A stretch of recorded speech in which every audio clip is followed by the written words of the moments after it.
Welcome back to the Big Exclusive Podcast. We are live again tonight. Um, Excited to bring you this week's show. It's a lot to talk about. Special shout out to the ladies who took over the podcast last week. Miss Davis, Bianca Monroe. Who else did we have? Javon, Candy B Cosplay. Angry OG was in the building. Shout out to the ladies for taking over the show last week and doing a phenomenal job. Shout out to everybody who tuned in right now. Don't forget to please share the live stream. It's going to be a lit show. You guys can see the topics there on the screen. I'm sure you guys have a lot to say about the stuff that's going on. But first and foremost, let's get our sponsors out the way. We got to show the sponsors some love because without them, we wouldn't be able to do this podcast each and every week. Once again, if you on the live stream, make sure you share it right now. If you're catching just the audio on any of the audio podcast platforms, make sure you share it, like, comment, subscribe, think about becoming a patron. We appreciate each and everybody who tuned in to take a listen to the podcast. Dope show coming up. Sponsors. Let's go. Let's run through our sponsors right quick. iCraftMart, shoot over to iCraftMart, www.icraftmart.com.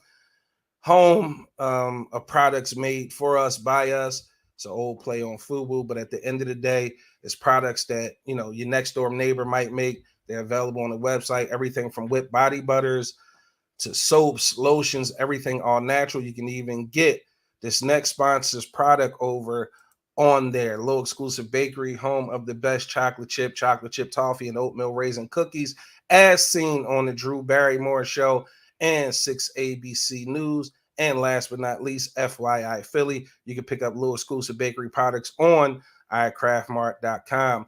Also, Maywa Cosmetics, Maywa by Kayla. That so happens to be my daughter.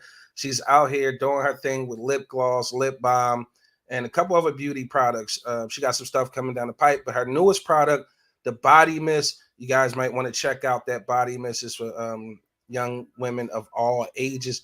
Please show some love to my baby girl. Head over to iCraftMart and get you some body mist.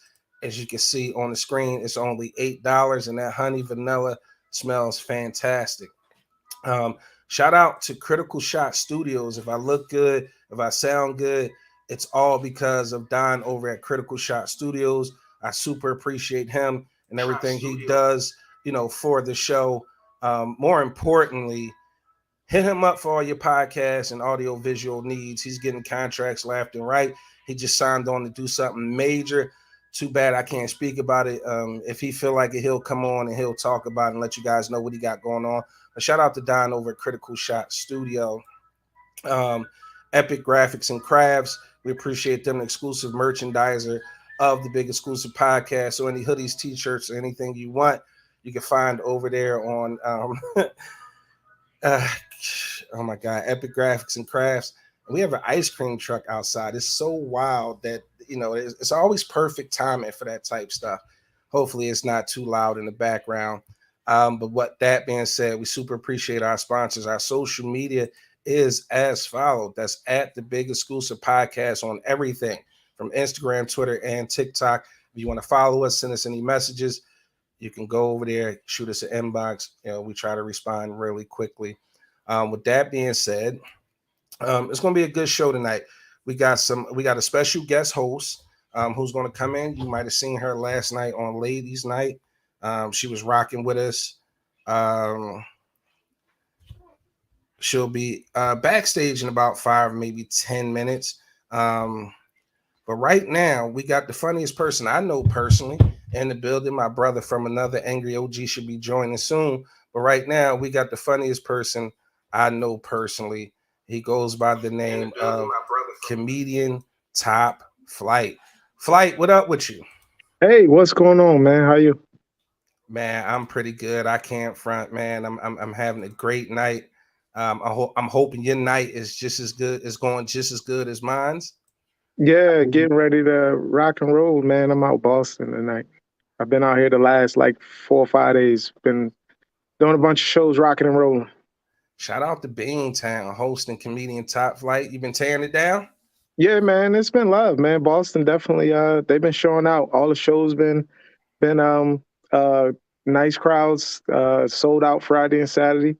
We're gonna see about tonight. I'm not sure. I didn't get a chance to call the promoter, but yeah, man, a lot of love out here in Boston. Um, there's a couple things I want to get into. But some shouts out real quick. Shout out to Jabira, hit us with the good evening. Christine, my sister, good evening, everyone. Tiffany, Tiff is back. What's up, Tiff? We appreciate you locking back in. Make sure you guys once again is sharing the stream. We got some people over on YouTube. I appreciate you guys. Share the stream as well. But we're in a unique position as a podcast to have an actual comedian on the show. One of the topics that I wanted to get into is basically the slap heard around the world, literally. Hmm. Before most people already know, Nene. Hey, Nene, with with the number one fan badge. We appreciate you, Nene. She said, "Hey y'all, hey Nee." Christine said, "Congratulations, flight." Again, Salute. share that stream. Make sure y'all hit the like and the laughs and all of that stuff.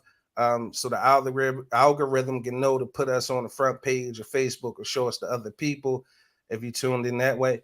So before we get into the slap and how you feel about the slap, because we about what, maybe 2 weeks in now, maybe a little over a A week, week, yeah. little over a week, right?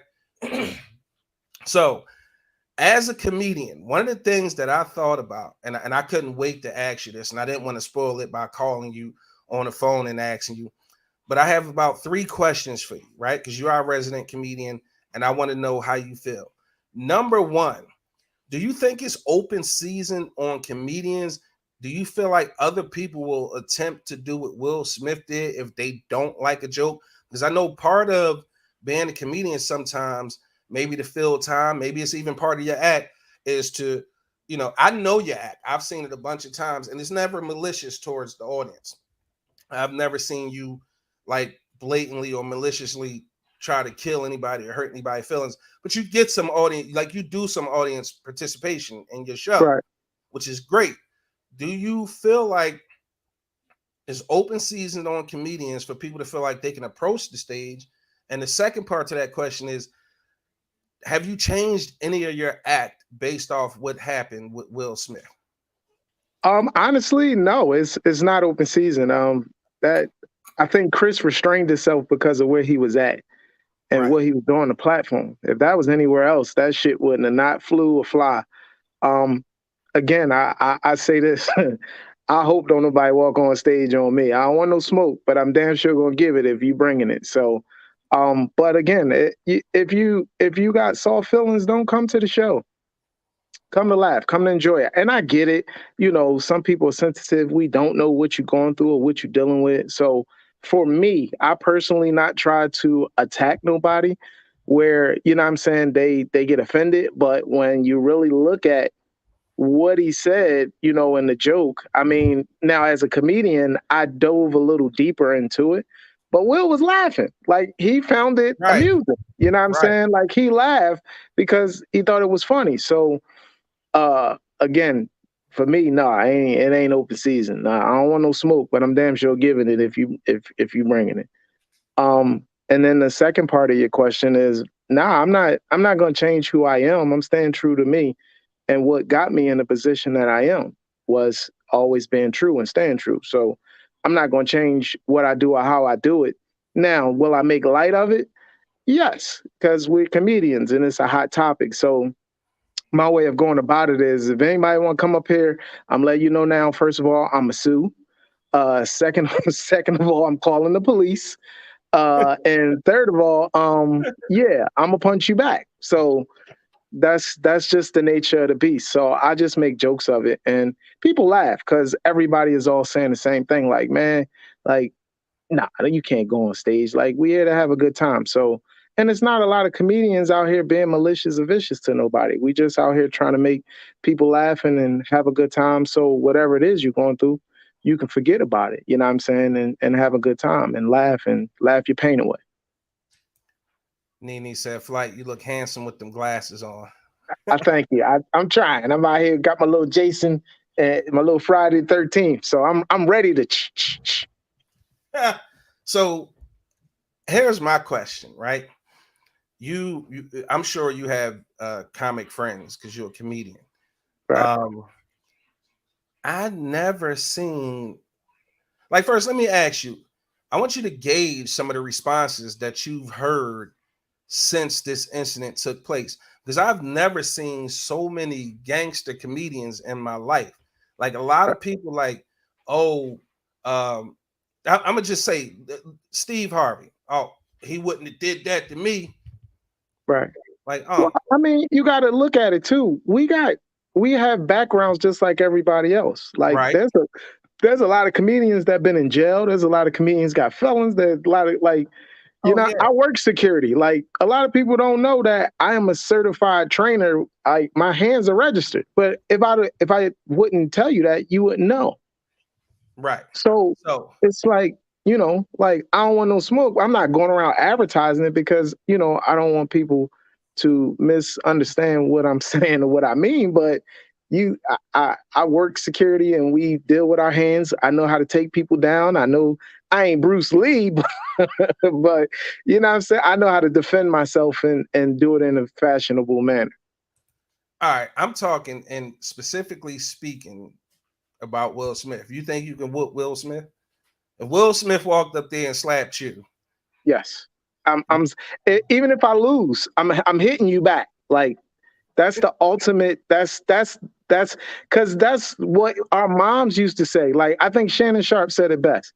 right? If you call me the N word, spit on me, or slap me, those are the three. Because all our parents said, "I slapped the shit out of you." Like that's the ultimate. Like you this big after you get the shit slapped out of you. Your whole side of your face. I know his whole side of his face was stinging like a mother. And again, for me, that's like the ultimate, like you said, disrespect. Like the only other thing he could have did is spit on him. Right, that would have been worse is spit on him, because I'd rather him went up there, stole me, and knocked me out, right? Right.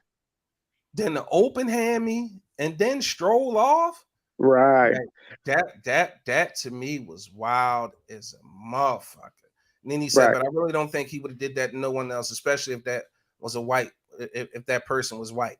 Oh yeah, nah, he'd have got a lawsuit out the wazoo. But here now, watch this. Here's the flip side of from Chris Rock's perspective.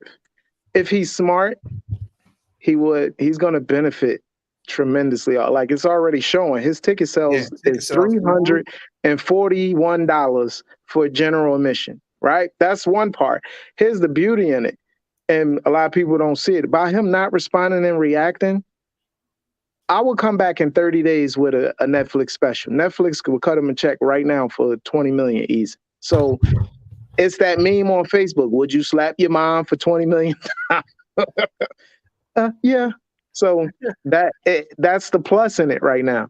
Is right now, if he's smart and he plays smart, which he seems to be doing because he's not talking about it, but I will come back in about 30 days, get in the lab, be writing on, and I would even call it The Reason Why I Got Slapped. That'd be the name of it on Netflix. So have you already written jokes about it already? Me personally, no. I just added it in my jokes because, like I said, and it's just a one-liner. Listen, I'm light skinned. I can't fight. And if anybody in the mood to be slapping somebody, do it to the DJ. Do it to your neighbor. Don't come up here with the bullshit. And that's all I say about it. I don't want to talk about it because every comedian is a hot topic and they all talking about it. And we're like all under the microscope right now because, as comedians, we're like, well, what would you do? How would you do it? All right, I got to bring OG in because I'm glad to have Voltron form. So I wanted your perspective as a comedian, but we didn't get to talk about it. So I'm gonna go ahead and pop this clip off, and then we're gonna come back with the angry motherfucking OG. どうなんでしょうか。 Oh, wow! Will Smith just smacked the shit out of me. ウィル・スミスにやられました。 Wow, dude! Yeah. It was a G.I. Jane joke. Keep my wife's G.I. ジェーンのジョークだったんです。I'm going to, okay? Okay. OG, but I've been dying to hear your perspective on this. Unfiltered, untethered. OG, you got the floor. Let's talk about it. He slapped the shit out of him. And then nothing talking about. He slapped the shit out of his fucking mouth. And then G checked him. He slapped the shit out of him and then G checked him. Will Smith had to whip my ass that. He would have had to whip my ass that night. Listen. See, that's what I said. Win, lose, or draw. You can't just eat that. So, but I get why he did. So now, you know, it's been a lot of people talking about it. Angry OG changed your name to Beloved. Hey, Beloved. Jabera, okay, Beloved. I don't want to continue the rhetoric that's already been happening. That's why I wanted to change and kind of get some different perspective, right? That's why I named it Will versus Jada, because we see memes like this, right? That's what it is, though. He surrendered his nuts on the red table. He ain't have his nuts since then. And then I saw both of these today. Jada Pinkett Smith wishes Will didn't slap Chris Rock. I'm not a woman who needs protecting. That's bullshit, because she wouldn't have looked like how she looked and mouthed to him that it wasn't funny. So here's the thing, right? I have a hard time, not a hard time, because it's a podcast and it's kind of like our job and what we do. Like, I just feel like people personal business be their personal business, right? But because of red table talk and because of what happened at the Oscars, the family as a whole has opened themselves up to opinion and rhetoric, good, bad, or indifferent. You have people who talk about they fuck with Will because he was protecting his wife. My question is, when has Jada protected Will? What has she done? Never, and she's not going to. What has she done to? Again, I'm not in their personal life. I'm not in their bedroom. But what has she done to deserve his protection publicly, like he defended and protected her publicly, right? We talk about Jada having an entanglement or fucking her son's friend. August Alsina was Jaden's friend when he started to come around. Okay?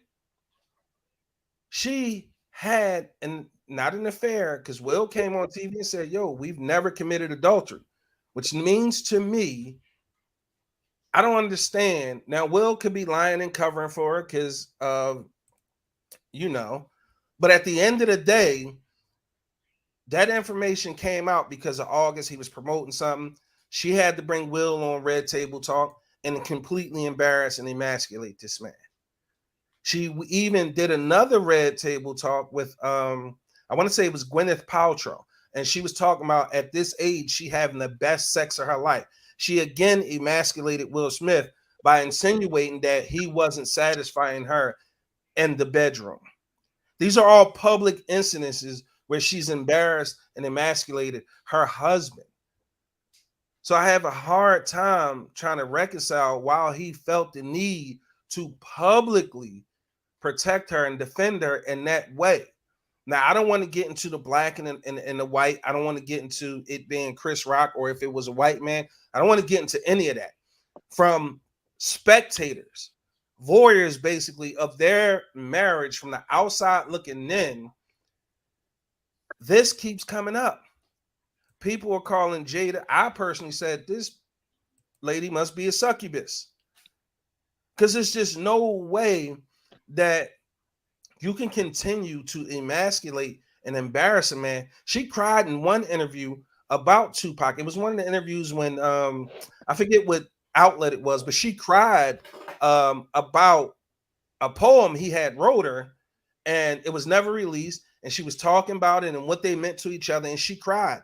Jada is never publicly, from what I've seen, she's never publicly made sure Will felt like he was the king that he probably feel like he should be treated as. Like, she's never taken care of him and his feelings and his mental health publicly like he has done. Will took that public humiliation. Will ain't have no red table talk. Fucking show need to be canceled if you ask me. Will hasn't done any red table talk. He doesn't go on podcasts and talk about his relationships. His wife, or what kind of relationship they've had. Until recently, when he talked to GQ about having a non-traditional marriage on the insistence of Jada Pinkett Smith. So for me, I'm trying to understand, why is it okay? Again, their personal business is their personal business. Their relationship, the kind of marriage that they have, open, closed, poly, it doesn't matter to me. It's okay. It's their business. I'm talking about the stuff that they spoken on publicly. Why is it okay for her to continue to emasculate and belittle him in front of the world, and then he feel like he needs to publicly, in that manner, jeopardize his career, right? Because now he has projects on hold because of this with Netflix and somebody else. But he felt the need to publicly defend his wife in the violent manner. I don't want to talk about whether what he did was right or any of that. What I'm talking about is, what do we hypothesize that's going on that would make him feel like he needs to protect her so publicly when he doesn't get that same protection in return? Now, ladies and gentlemen, in the comments, I'm about to read some of them. You're more than He was welcome. just going to get his nuts back. That's all. Yeah, I think That's how he went about getting his nuts back, that he surrendered. Yeah, That's all that was think about. it was more about him. I mean, he got embarrassed so much. It's just like, I think it was his break, because remember, again, he was laughing.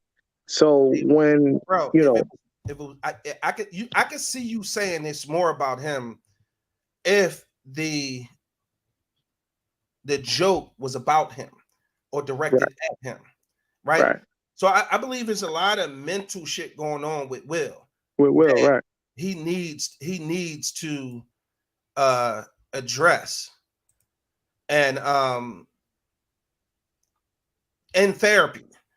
But the question I'm asking is, and this is for Black women, because I keep hearing, protect Black women, which is absolutely what we need to be doing. But when she comes out and says, I'm not a woman who needs protecting, she wishes he wouldn't have did that. Why then would he fit? Because nobody knows her better, right, than his wife. Knows him better than his wife. So why would he feel like she need to be protected in that instance? I'm just confused. Because she's never protected him publicly in a manner where she stood something to lose. She didn't protect him in the August situation, brought that man on Red Table Talk. In interviews, she's cried about her relationship with Tupac. I don't care. And that man's been gone 20 some odd years. She emasculated him again on Red Table Talk when it came to her being satisfied in the bedroom. Then she had the opportunity to protect him from himself when he got up out the chair to go up there and do what he did. Why didn't she say, "Hold"? I don't think she knew she was going to do that. I didn't know if that was like a, hey, go up there and slap shit out. He think it's a game. Like, I don't think it was that. I get it, but it doesn't matter what he was getting up to do. She knew he wasn't supposed to get up and go on that stage and do nothing. Thank you. That wasn't part of the show. Sure. Once he got up, she's supposed to say something. Yeah, exactly. That wasn't part of the show. Whatever he was doing, he wasn't supposed to do. Exactly. Don said you saw Chris check with production afterwards. They were all experiences, and I'm sure he was told not to do nothing. Will had to step down. Dude was a voter. He will never be that anymore. I chimed in about that, and we'll get to that point that Don just made, which was a good point. Jabira said, man, F her. Nene said, if she don't need no protection, and she sure didn't do nothing to stop it, like grab them, call his name, or say, hey, what you doing? You get your ass back here, nothing. I agree with that. Tiff said, never. It always been about her. Exactly. Nene said he's broken inside from her. I agree. Tiffany said, Christine said, well said, bro. I agree. Tiffany said, right. Jabera said she is no good for Will. She has humiliated him on numerous times, different occasions. She is the worst. Nene said, I think Jada his first real love, and he's hypnotized. Tiff said, it is my belief that he was her cushion because of all her other options were unavailable. Jumana, hey, welcome back. She said none, but no one knows what roles they played at home. Again, I agree with that. That's what I was saying publicly, from the public things that we were able to witness. Nene said, I think Jada is his first love, and I said that. Jumana said, man will always want to feel like a man. Agreed. Jabera said, I heard Netflix canceled his movie. Jada not making movies anymore, and she's jealous that Will's still blowing up, and this was the only way to crush him. You know, we can explore that a little bit because I kind of agree with that. Jumana said a lot of mental shit going on with both of them. I agree. Nene says she didn't mean that statement, but she had to say something, period. Jumana says she's a narcissist. I agree with that. Or she's narcissistic. I'm sorry, I didn't mean to misquote you. Nene says she knew something gave him permission. Exactly.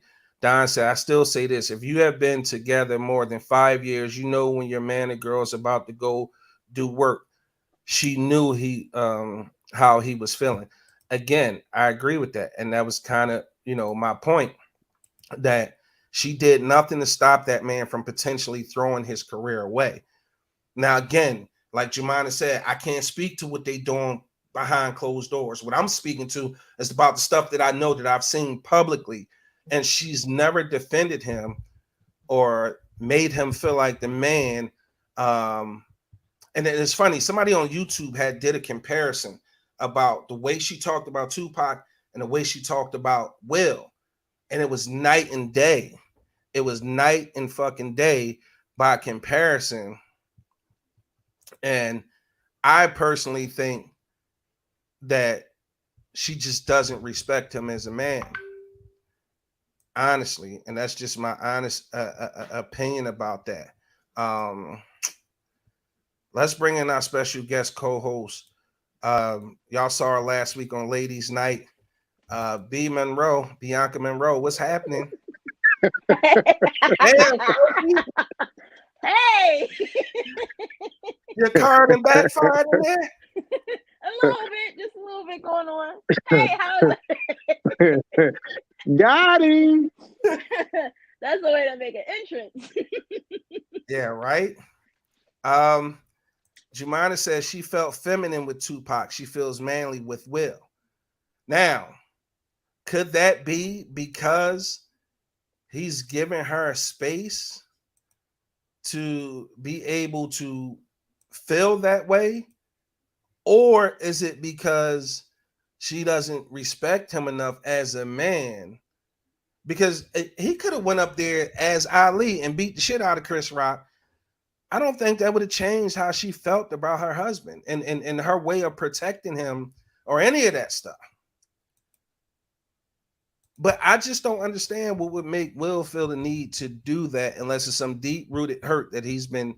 My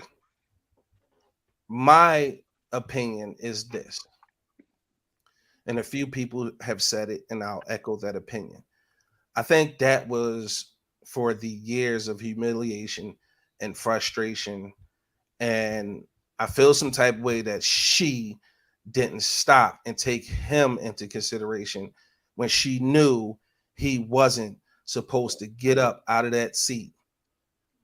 Because Again, what's going on around the internet is this. She could have easily said, Will, sit your ass down. Like, this is your night. Sit down somewhere. Don't worry about it. We G-check that later. But in my opinion, Jada hasn't really done anything to warrant her having any, like let's be honest. Any of you guys watch, and this is for everybody listening too. Anybody watch Red Table Talk on a regular? And the number of times that Red Table Talk went viral was because of what? People tuned in because Will was going to be on there. Nobody knew what she said about her not being satisfied until the clip went viral because nobody watched it. She had to then come say, you guys got to watch the whole episode because nobody watched it. She's done nothing to warrant any relativity outside embarrassing her husband. That's just my opinion. And I think that happened because he suffered years of embarrassment, ridicule because of that. Nene said, Will a beta male, Tupac not.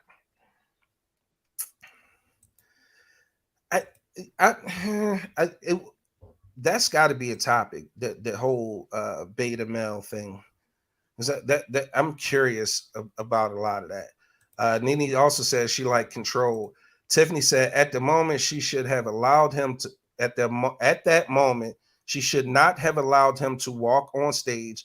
Once she noticed he got up, she should have grabbed his hand and said, "It's all right, babe. It's about you tonight." I agree with that 1,000%. 1,000%. But that's where I wanted to go with that topic. Like, for me, I think there needs to be, I don't know. I don't know. You love who you love. You love who you love, and can't nobody tell you who to love. Can't nobody tell you how to love them. I just think that's an extremely toxic situation on both parts because Will's not innocent. There's been rumors that he jet setted around the world with his Latina woman or whoever else he was dealing with. Again, who they sleep with, none of my business. I only can speak to the things that I see publicly. Those things happen publicly. What they do privately, I don't care. Again, Will, Jada, and Chris Rock got, way more well off than I am, and they got other kind of rich people problems that I don't have. But things that happen publicly, I feel like the public has the right to speak on, and that's kind of what I wanted to do. I just think Jada is an extremely toxic person, and I don't expect them to conform to traditional norms of monogamy either, but I expect her to reciprocate what she expects. That's all. That's it. I think she could have, deaded that whole situation and it wouldn't have been nothing. But who am I? You can't rewrite history. That's just one humble man's opinion. Nene said who he need to smack was the young boy sleeping with his wife. Rolled eyes. I need you to explain that because I don't know why he would slap him. So it's a part of it that a lot of people don't know. They were in an open relationship. So Will got little bunnies too on the side. They just smart enough to know their role and keep their mouth shut. You know what I'm saying? August got in his feelings and he fell in love. And I mean that's normally the case with a seasoned woman. She whipped it on him and the little nigga fell in love. And here's my thing, right? Why would he need to slap August? Because I heard a couple people, even celebrities, say that. In one breath, they saying he need to slap August. The other why breath, slap the man? He didn't rape her. He didn't do nothing. Like, and he didn't rape her. From what August said, Will Smith knew. Why he should have slapped him because he opened his mouth. Like, bruh. If you get some pussy, shut up. Like, how many times we've had that older look here, baby, I'm gonna give you some of this sugar. Keep your mouth shut. Don't say nothing. Like, and you can't go here. Sister Johnson is out here giving up that banana pudding like crazy. Like, she was like, nigga, shut your mouth. And that's what he need to get slapped for. because he was opening his mouth and running his mouth. Keep your But mouth why shut. would Will Smith slap him for? Because he opening his mouth. He's doing public interviews. He's trying to gain attention off Well, of she this. should never get. But he didn't. But she should never gave him no pussy then. You know when you tell somebody not to say something, they gonna Nobody say had something. no idea that he was going to be running his mouth and doing And interviews. the first thing somebody gonna do when you tell them not to say something is say something. Oh yeah, without a doubt. But it's what you say and how you saying it. You can't be doing interview like you talk to the homies like, yo, OG, I tore that ass. But I can't be on a big exclusive podcast and then I'm doing Power 99 and then I'm on 100.3 and 107. Like, nah, bro. Like, come on, man. He only opened That's his mouth why he because he needs was to on be a slapped. promo tour. He did that to use her to sell whatever album it was coming out. Now everybody's going to go buy his album to see if he's going to talk on the album about what happened between him and her. Because their that's why he relationship was needs 2 to be years slapped. ago. Nene say everyone say Will cheated, yet it's not public. But how can it be cheating if it's an open relationship?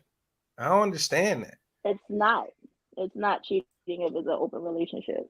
That's why he probably didn't feel no type of way about the young boy. Like the He young boy was like, man, he knew. Like, knew. so that's why it wasn't a big deal. It wasn't being talked about until he opened his mouth. Jemina said, "No, check your spouse," because Jada was allowing it. She still gave him the pussy after he ran his mouth. They were on the red carpets together. Oh wait, she still gave it up even after he started talking? Yeah. Well, Yeah. I don't know about that. But he need to get slapped. But he need to get slapped. He need to get slapped. God damn it. That's crazy. That is crazy. And she still was out with Main Man even after he snitched. They still have an open relationship. Everybody knows now. What are they going to hide for now? Like, who's not to say they were still knocking each other off when he came out and said that he was knocking her off? Like, we don't know the timeline. It's news to us. It's not news to them. Like, that's to them, right? Nene said the same thing. And again, he can smack Chris. Why didn't he smack Young Boy for running his mouth? That's why. Exactly. And who knows? Jada might have put him up to it. Look here, little nigga, you want to sell some tickets? Right. Go public. But see, I could. You want to sell some tickets? Any other you person sold out show? Any other person, I would be like, yo, that's absurdity. That's just absurdity. But with her, I could probably. Yeah, I can see it. I can see it. I can absolutely believe that. In any event, it's some shit that's been coming across my timeline, man. And this wasn't even a topic for the show. They both needed to get double slapped. Flyboy, what's up? They need to hire somebody to slap Jada. That's all. Just call it even. Just get somebody. I mean, you may not want to slap Jada. She from B-more. Don't let the LA fool you. Now, this next story is straight out of Baltimore. This next story is straight out of Baltimore. Now, I want y'all to listen to what I'm about to say. I want y'all to listen carefully to what I'm about to say. Okay? Because this legit fucking happened. A Maryland rapper named Gunu was recently murdered. I think March 18th. I saw that ignorant shit in the club. That's the most. I need y'all because I didn't believe it when I saw it. It was on social media, and I was like, "No fucking way! I don't believe that." They said it was his last performance. Listen, it's hard for me to say. It's just so unfucking believable because the story is the young man, the rapper, get killed. Right? They didn't go have a funeral. They had a celebration of life. You ask, what's wrong with a celebration of life? All right, let's get into it. The celebration of life was that young man's body was delivered from the funeral home to Club Bliss in Maryland, propped up on stage, embalmed, with jeans, a hoodie, and a crown on. It was sold out though. Don't forget that part. They say you're worth more when you're dead. Y'all don't believe me. Y'all don't believe me. Take a look.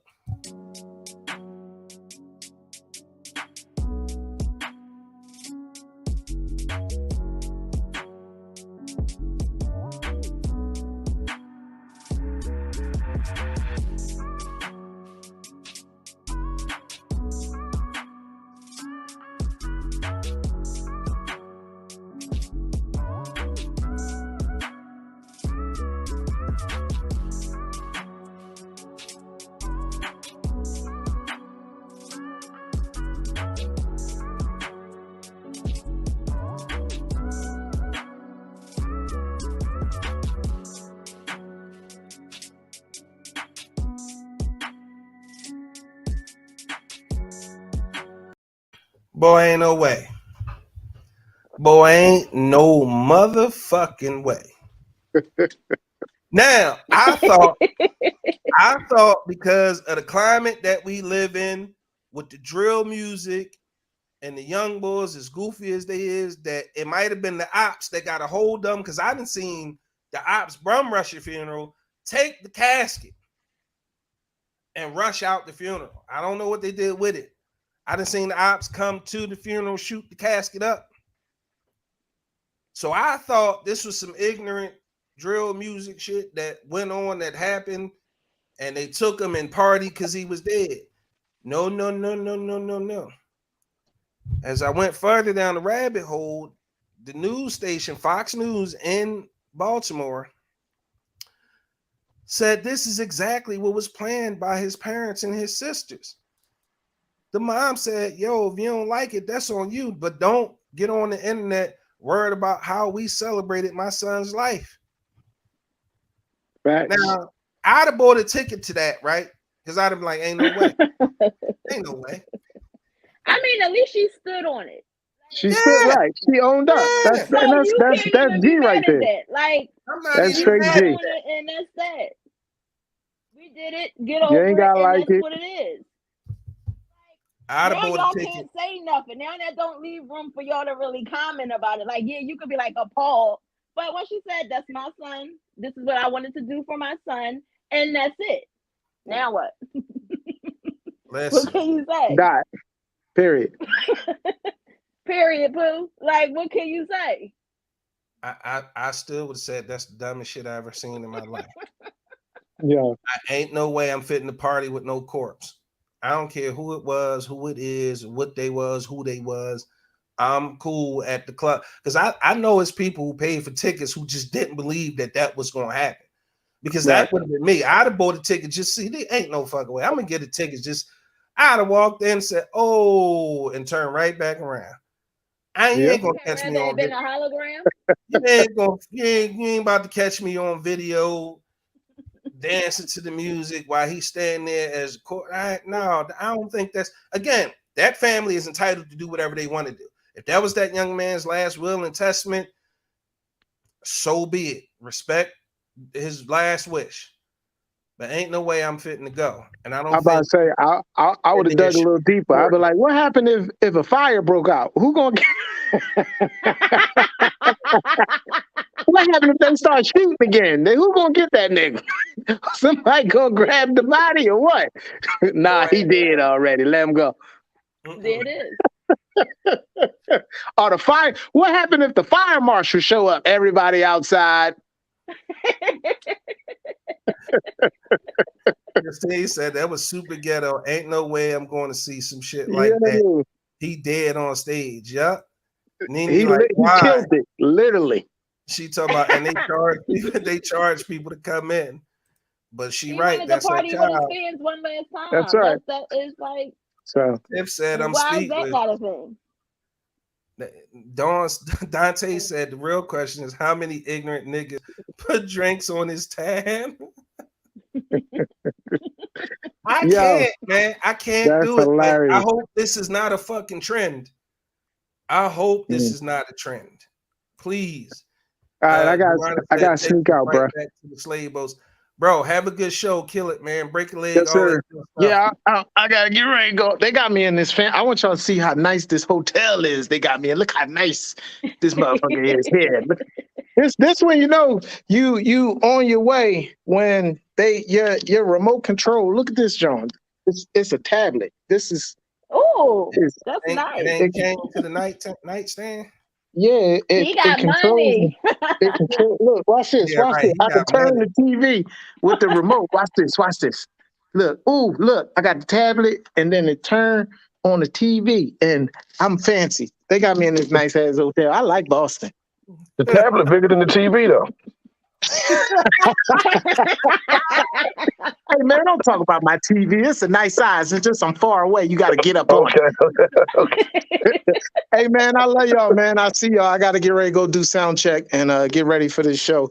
So I'm getting ready to head down to the hotel. I love y'all. I appreciate y'all. Make sure y'all keep tuning in to the Big Exclusive Podcast every Tuesday. It's your boy, Comedian Top Flight. I'm taking off. Y'all be good. Yeah, that's that. I just pray that shit don't become a trend and people start like, because I remember a couple years back. Tell me if you guys remember this story. It was a young man who had died and they had propped him up on a motorcycle or something like that at a cookout, at a barbecue. Like he was on the motorcycle dead, propped up at a barbecue. And people was like walking up, taking selfies with him and all. I don't want no selfie. I don't want no video. I don't want no pay. I don't want none of that. That is insane. I don't to me, remember the man. barbecue. You don't remember that? I'm gonna try and find it. Oh, I'm gonna try and find it. So that it don't sound like I'm talking shit. But Jemima had a good point. She said this takes us right back to the slave boats, nigga shit. I mean, look, again, you can't make this shit up. You cannot make this shit up. it is shocking. It is a shock factor, but if that was his wish, and if that's what they wanted to, or if that's what his mother, I don't have. It's a lot of ghetto shit that goes on in the world, but if that's what how you wanted to honor your son, then I don't see anything wrong with it. Yes, I'm not saying it's not ghetto. I'm not saying that, but like I said, once she stood on it, then I don't. That's my thing. You do shit, stand on it, and she stood on it, and she don't care. That's what she wanted to do. Nikki or Katrina Smith. I just looked it up, and you're right. It was a funeral. It wasn't a barbecue. It was a funeral, and he was on the motorcycle at the funeral, croaked. Like that's rough, man. That's rough. I don't know what's going on with that. I can't get what Mike Black say. I can't get jiggy with that shit. That was on some scary movie ish. Yeah, weekend at what is it? Weekend at Bernie's where they had carried the corpse around on the beach and all that shit. They buried one dude in his car. The whole car went down. Damn. He loved his car. Ain't nothing that y'all love that much that you want to be buried in. No. No, it's not. But maybe No. it was different for him. Yeah, everybody different. We all human, right? Like everybody got that thing. Get a casket. They just saved a little bit of money. They, Stop playing. That's way too much for me. So I came across this meme too. Again, this one is not on the topics. We're gonna definitely get to the topics. Jemima said, no, he be haunting me for the rest of his life, mama or no mama, because ain't no way. I agreed. Katrina said, maybe that's what they put in their will. Again, you have the right to write your last will and testament and what it is that you want, as long as you can get it covered and your family respect your wishes. Yeah, you can do what you want. You can write whatever you want. And people got to respect it. I don't know if I could have did it though. I want to be a tree. I saw that. Wait, is it like seriously? Like so? Wait, yeah. I seen it. It's like a cocoon thing that they plant under the. Yeah, I saw that. I considered that. I know exactly what you're talking about. And the tree feed off your nutrients from your decomposition. That's a lot of nitrogen. But yeah, I definitely saw that and was looking at that. But with that being said, I need you guys to get your popcorn. Ladies, let me do this right quick because I know this is going. I think this may trigger some people, and I didn't do it earlier, so I want to do it now. I'm going to go ahead and post the link in the chat, right? Because I think this one is going to be sort of crazy. Can you I'm gonna put it on screen. Can you read it for me, please? Oh crap. Should a man let his woman accept gifts from another man if he can't afford it? Now, should a man let his woman accept gifts? That's why you laughing. That's why you laughing. That's why you laughing. Because I seen this already. I commented on it, and somebody called me. Yeah, but go on. I'm gonna let you. No, that's go what I want to hear your comment. I want to hear your comment. Should a man let his woman accept gifts from another man if he can't afford it? Yes. Just yes. Just yes. Just yes. Why should I have to go without because you can't afford it? Now, Wow. if somebody wanted to buy me something and I accept that something, now I'm not going out and I'm asking nigga to buy me things. That's not what I'm doing. But if a nigga gives me something, I should be able to take it. This was kind of where I was going with it. Jemima said exactly how I was feeling. Nope, because eventually he gonna want some pussy or kill the both of them. Jayon said, hell no. I don't think, I'm being honest here. I don't think I want my woman accepting gifts from anybody other than me. And it's again, there's a difference. Let me read this. Where people are too emotional these days. Too many folks want something in return. Facts. My problem is he a male friend? Yeah, that was it. Should a man let his woman accept gifts from another man if he can't afford it? So my thing is,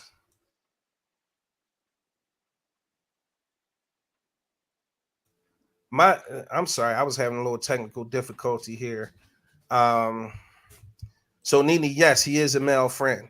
Katrina said, don't mean a woman have to be sleeping with a man to accept a gift. It's a lot of suckers out there. Now I agree. Now let me say I agree with that, with the whole sucker part. But a lot of these suckers are emotionally unstable. That's why they suckers. And you can't keep taking something and expecting him not to want something, because eventually he's going to come and ask for something.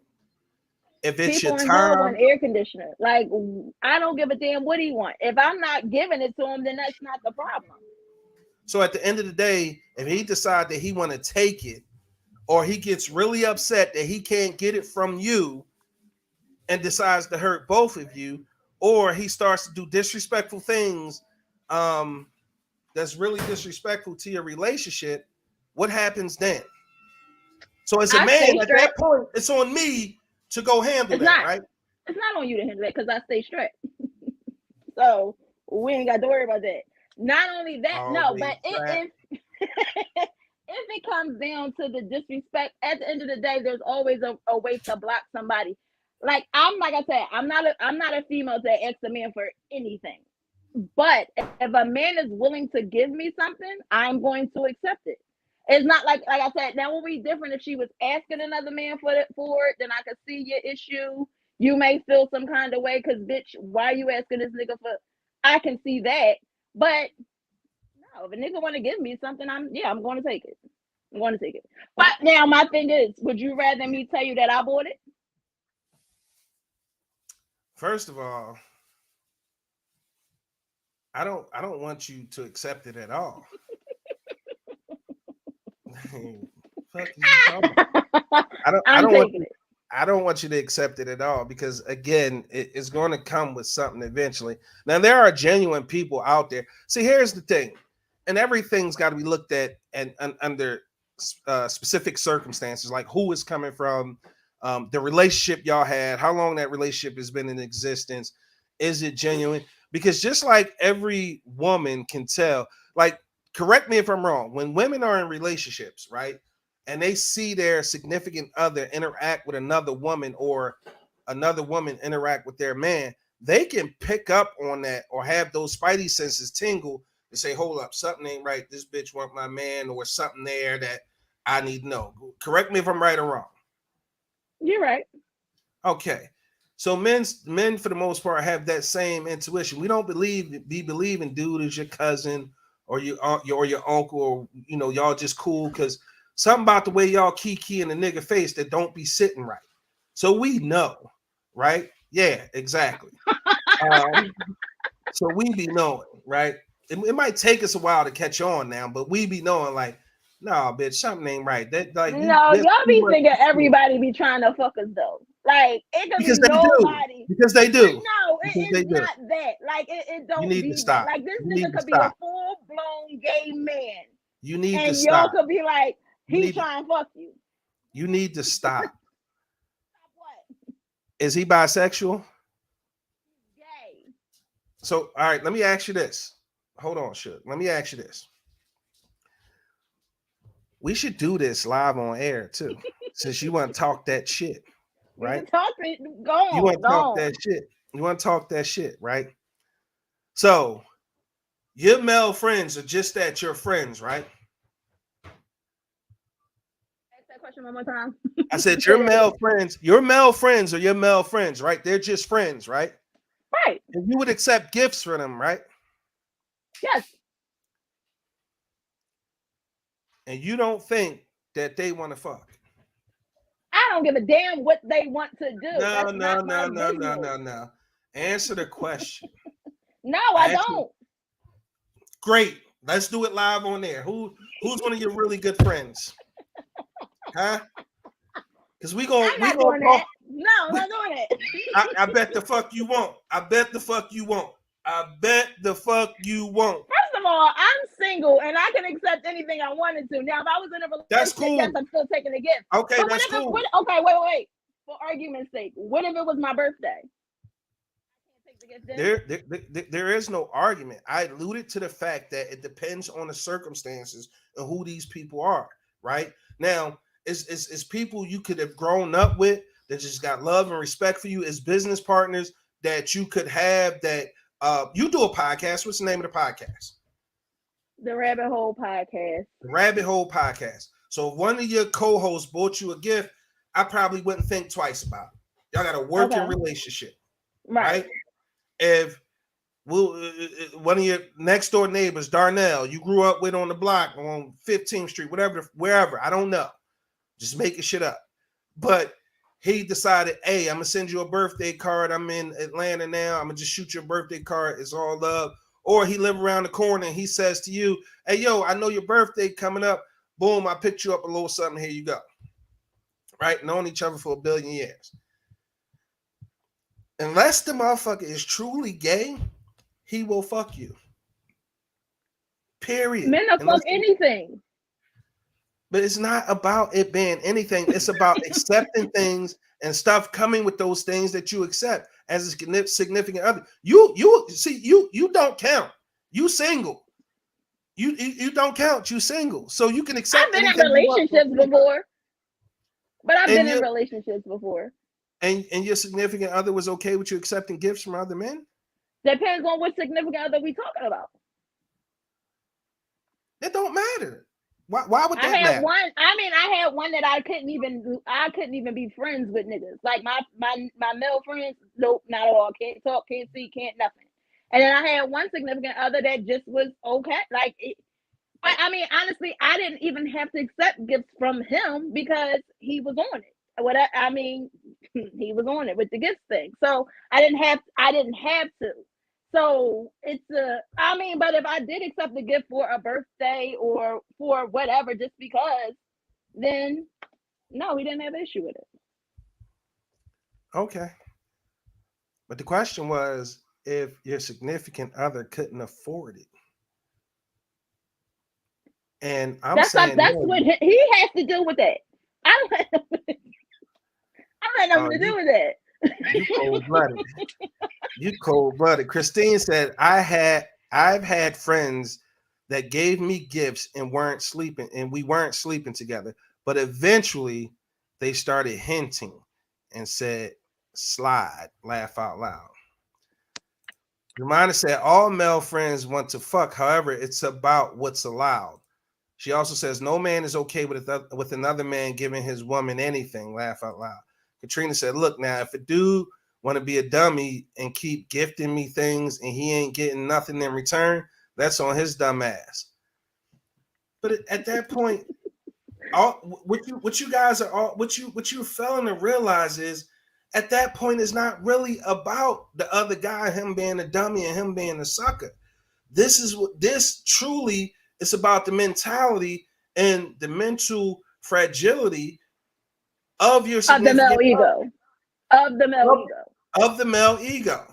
Because again, a man I have to go without because of you and your ego. But if it's something, that's paramount to you, that's essential to your living, of course we're gonna swallow our pride and put our ego to the side and say, okay, cool, right? But you talking non-essential shit like it's a bag or it's a wig or so if you can get something out of it, you cool. But if I get a bag, no, I'm wrong. Listen, if it's essential to you to live, we have to deal with it. I have to reconcile that. But if it's not, no, because that's gonna fuck with my pride. That's gonna fuck with my ego. That's gonna fuck with our relationship. That's very selfish of you. No, it's very selfish of you. It's very selfish of you. I gotta go out because you can't afford it. That's real selfish. That's so selfish. But it's not though. It is. It's not. It is. That is really selfish. But it ain't though. I need you to understand that it's not really selfish. I mean, at the end of the day, if the roles was reversed, no, thank you. Now I don't have to buy the shit. It's not. I'm sure I would not. I really wouldn't feel no kind of way because you just took the burden off of me. Thanks, sis.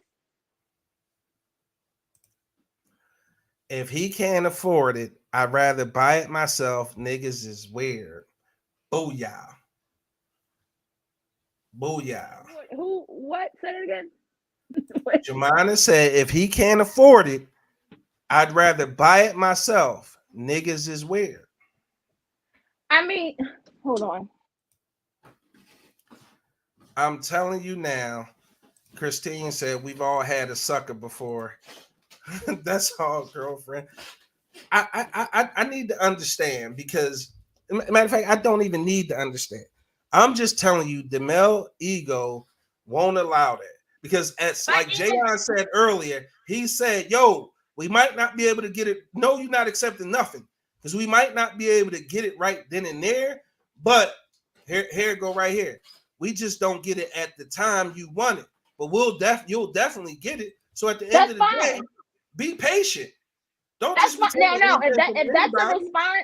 If that's a response, like if I did ask you for something and you say I gotta wait till Friday, that's fine. I'm cool with that. But if Friday rolls around, it ain't there, I got a problem.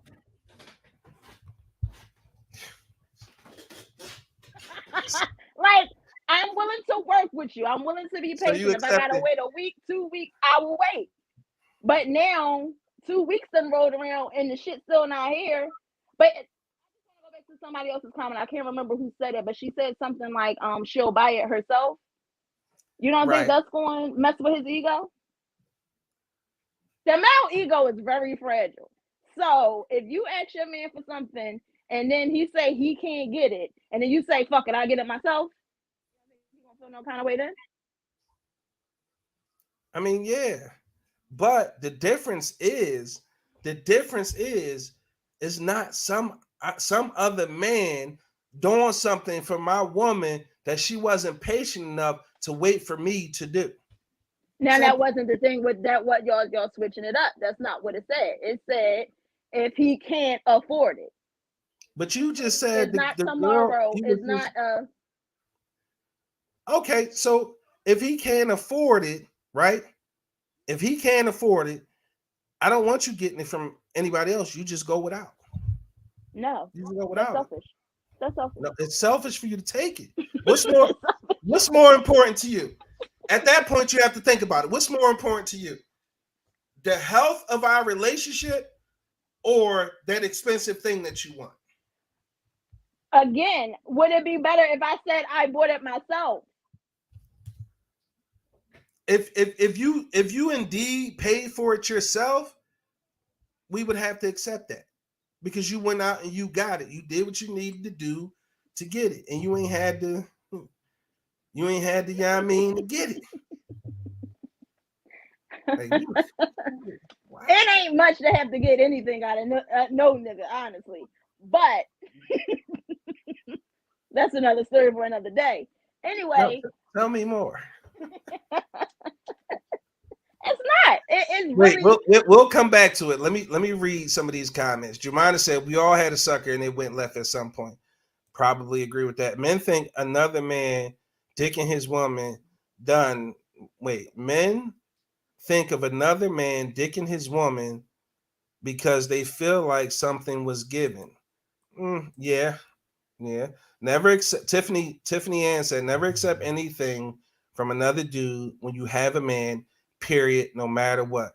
Round of applause for this young lady here. Oh, here she goes. The full statement was: men think another man dicking down his woman. I'm sorry, dicking his woman down because they feel like something was given. That's kind of what we equated to. Again, it's the male ego. But it's not necessarily 100% the male ego. What y'all fail to realize is we have feelings too. And the ego is not the biggest thing that's represented in that argument. It's not about my ego. I'm beating my chest because I can't do it for my woman. It's going to hurt my feelings because I wasn't able to do something to make you happy.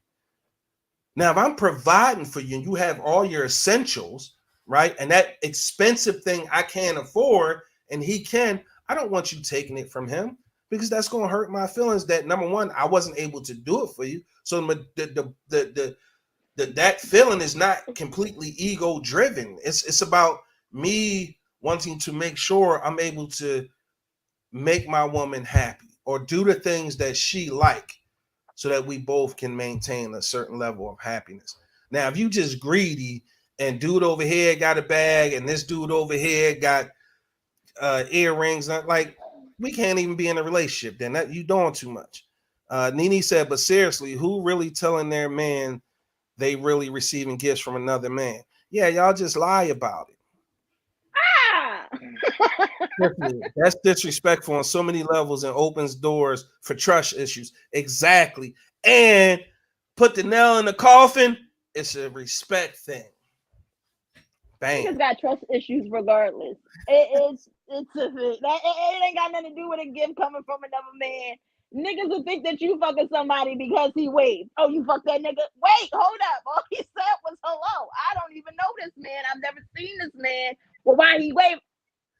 Don't accept gifts. It's the bottom line. Wait, bro, hold up. Y'all got trust issues that stem from like first grade. Like, I talk to a nigga and he'll be like, yeah, because I remember I gave this girl my cupcake and then tomorrow she was hugging on Tyrone. Man, fuck bitches. Like, wait, that happened when you were 6. You still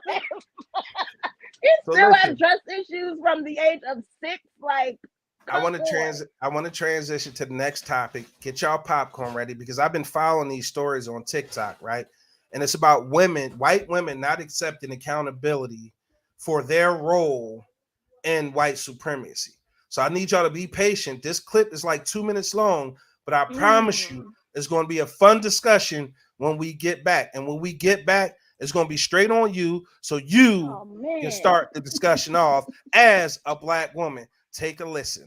Peace. Attention white women who are either misled or lying in my comments to everyone else about white women's role in white supremacy. This is apparently what you believe and would have everyone else believe is your historical relationship with white men, the damsel and the villain, when in fact, this is your historical relationship with white men. Bonnie and Clyde. Bonnie and Clyde were partners in crime. Were they equal partners? No. The lion's share of the dirt was done by Clyde. When it came time to split their take, the split was not even. Now imagine thinking that oppression is not getting equal share of ill-gotten gains stolen from other people. Furthermore, imagine thinking that your bid for equality with your partner in crime is the same as the people you victimize looking for justice or reparations for what you took from them. Every step of the way in the creation and perpetuation of white supremacy, white women were there alongside the white men, benefiting. Benefiting equally? No, but accomplices nonetheless. In fact, there were times when white men disallowed white women from participating in their wrongdoing, and white women chose to do it anyway, on their own.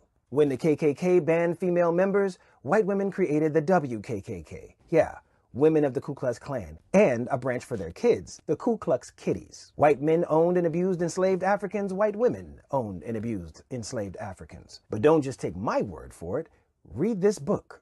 They Were Her Property, White Women as Slave Owners in the American South by Stephanie E. Jones Rogers. White men terrorized and lynched black men and razed entire black communities to the ground of the false accusation of sexual assault. And who levied the accusations? White women, who weaponized their virtue against the black community in service of white supremacy. And of course, when a white man calls you out on your complicity, you rightly point out he's got some nerve. When a black man does it, you call him a misogynist. When a black woman does it, you say she's not a good feminist. Well, there's a reason that black women generations ago started using the term womanist to separate themselves from your movement, because even your women's rights movement was racist. White women, you are not the damsel to the white man's villain. You are the Bonnie to the white man's Clyde. The sooner you can reconcile that truth, the better.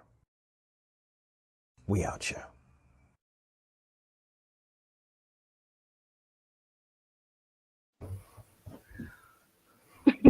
Oh, What do you right think on me. about the ages of white super? So here, I'm gonna just give you some background why I even wanted to play that, right?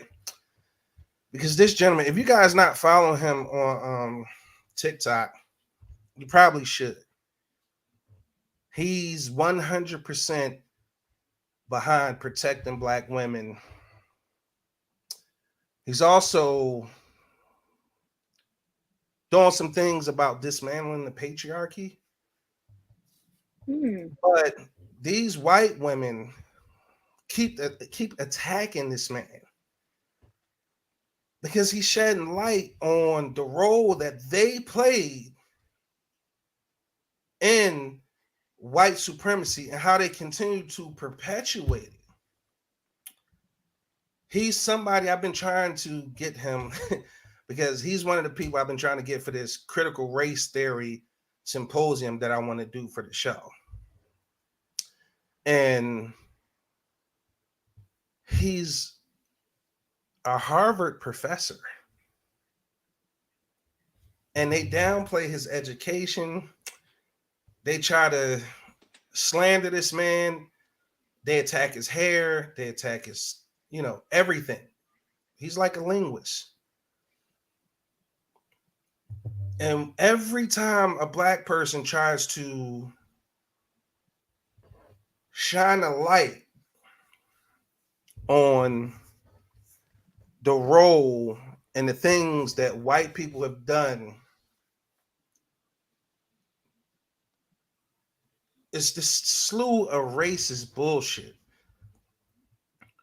Because he says stuff about, like, that post resonated with me because mainly Emmett Till, mainly because the biggest proponents of critical race theories or critical race theory is these white women from the PTA group and the neighborhood watch and the cul-de-sacs.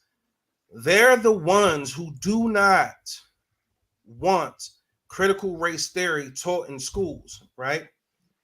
Never mind the fact that it's not even taught K through 12. It doesn't exist in K through 12. It only exists in colleges. But they're so afraid that the truth is going to come out. They're so afraid that they're going to have to deal with generations of white guilt, because that's the generation whose grandparents were the ones who were still lynching black people. They're the generation whose grandparents, when they finally pass away and they go in the attic and they dig up the stuff, there's a bunch of racist material. It's lots of black people hair or souvenirs from lynchings, because there's a lot of stuff they don't talk about. White women, when they want to invite you, and that phrase that's going around now on TikTok, and these white women talking about, yeah, you guys invite us to the barbecue all the time. Would you come if we invited you to the picnic? Not understanding black people responded to the shit like, oh yeah, sure, we'll come to the picnic. They didn't, did they?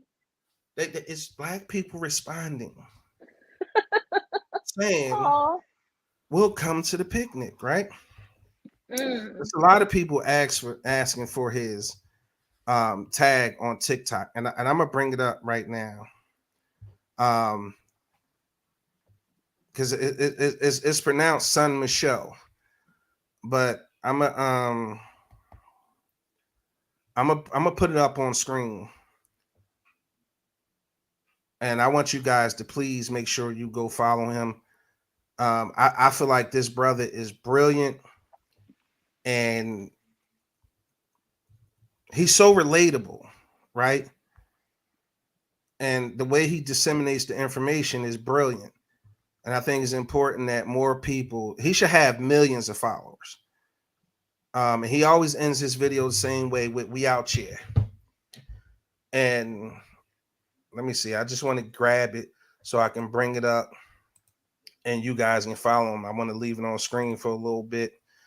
Let's see, download this.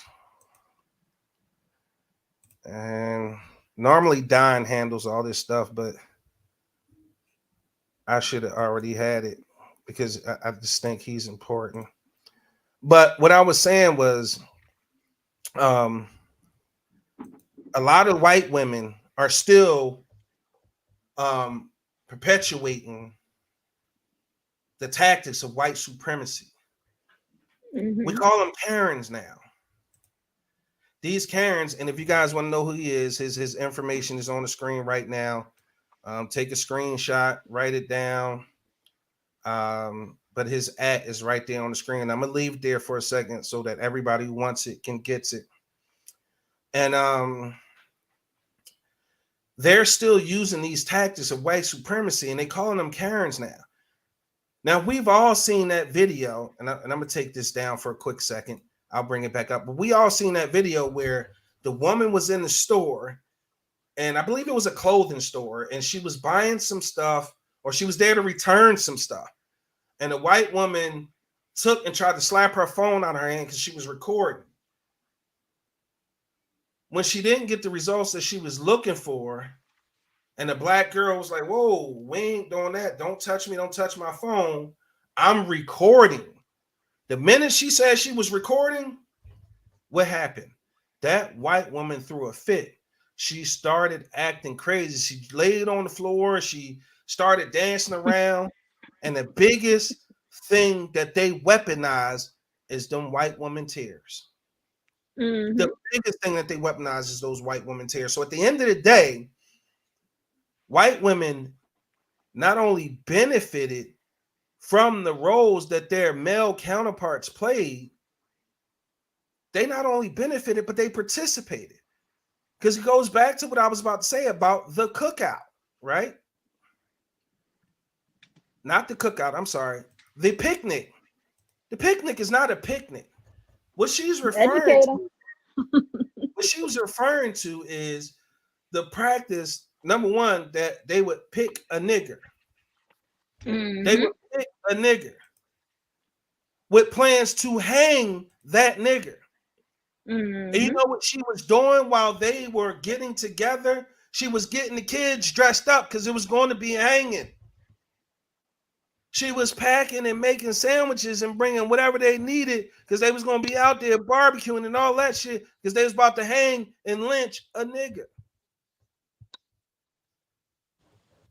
So if you invite me to the picnic, you know what I'm going to think.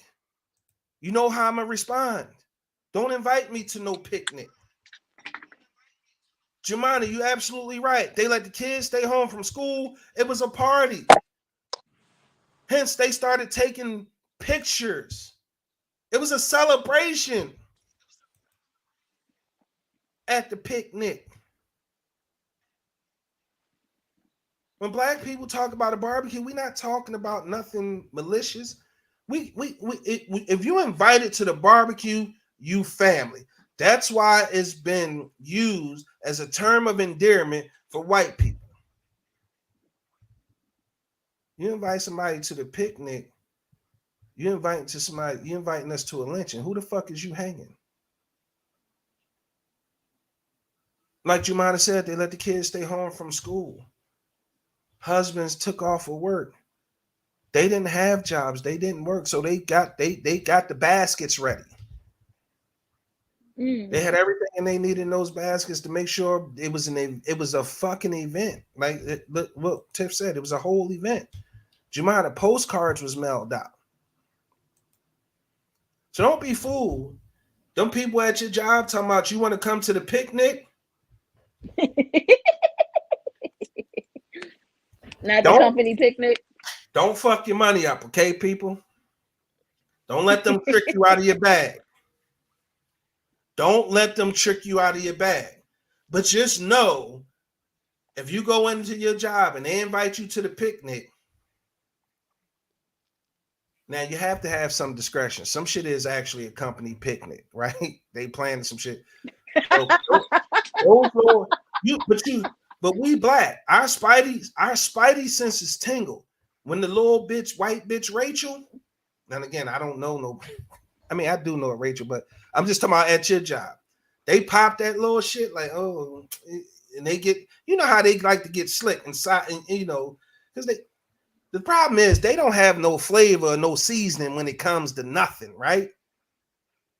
Oh man. So because we all work with those people or have worked with those people. You're like, I know she sit home and say nigga all day to her friends. Because it's just in their attitude, they walk, the way they talk, the way they respond to you, or the way they interact with you. Right? And the famous line is, I have black friends. No, the fuck you don't. You got black people you work with at your job, okay? Them black people can't come to your house. They wasn't invited to your wedding. They wasn't at your kid's christening. Like, I feel like them white people know what they're doing though. Like, I feel like at this point in time, the word nigga, okay, it is in hip hop. Y'all want to use that as an excuse. Everybody listens to hip hop, so whatever. But as a white person, you should know that if you do have black friends and they allow you to say nigga, that don't mean that you are allowed to say nigga amongst every black person. Like, so I feel like they be knowing what they be doing with that. Like, you can't say that around me. Hang out with. And nah, I don't care how cool he is. Black person, you can say, no. Yeah, no, like, no, we're not doing that.